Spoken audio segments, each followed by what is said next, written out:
Good morning again. Some really exciting news coming up. And for fans of the Twilight Saga, it really is the beginning of the end, with the final film in the franchise hitting cinemas next week. This morning, Kristen, Rob, Taylor and the team talk Breaking Dawn Part 2.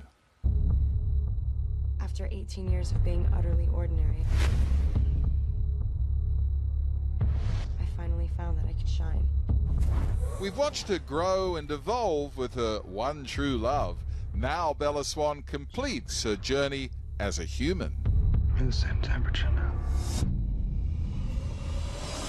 It was so not a stretch, so not like this giant leap into the unknown. I felt like I'd been sitting around waiting and gearing up to do it for so long. I was like itching to do it. The main thing is not to move too fast. Try taking a seat, crossing your legs. So what was it like for the Cullens to have Bella join them in their eternal world? Now she's too strong to even hug people without hurting them, so we have to like slow her down and teach her how to blink and pretend to breathe, and you know, she's so funny in it. I think she's always thought of it. She was like, oh, I could play a vampire. And anybody who was complaining about it before or saying it was difficult in any way, she'd be like, what are you talking about? It's so easy. I could do it so well. And then seeing her struggle with things, it was yeah, it was quite satisfying to watch. And for Taylor Lautner's character Jacob, the battle for Bella's love is finally over. I didn't expect you to seem so you. This love triangle is kind of over, in a sense. I mean, there's not, you know, everybody doesn't hate each other anymore. So I can look, or Jacob can look Edward in the eye now, and we can say hello to each other, so that eases everything up.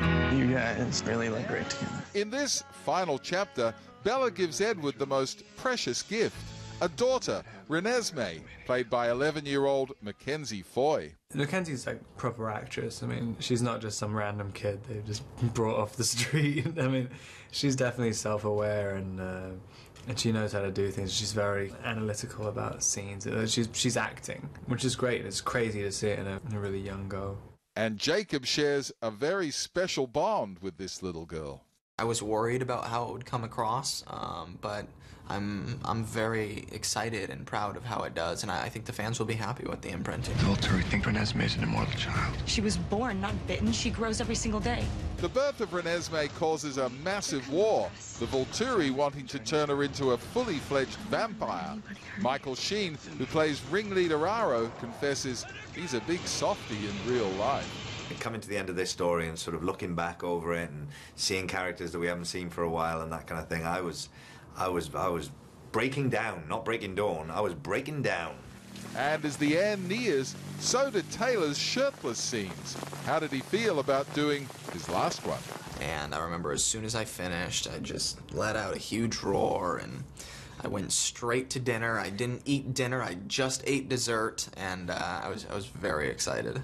So far, the Twilight movies have taken over $2.5 billion at the box office, thanks to those fanatical fans. You don't know these people, they don't know you, but at the same time, you both do know that you love this thing together, and it's like, you know, it's so rare to have that. I mean, to expect that ever happens to you even once in your life is like crazy. You don't want to touch what the fans love too much, because they'll rip our heads off.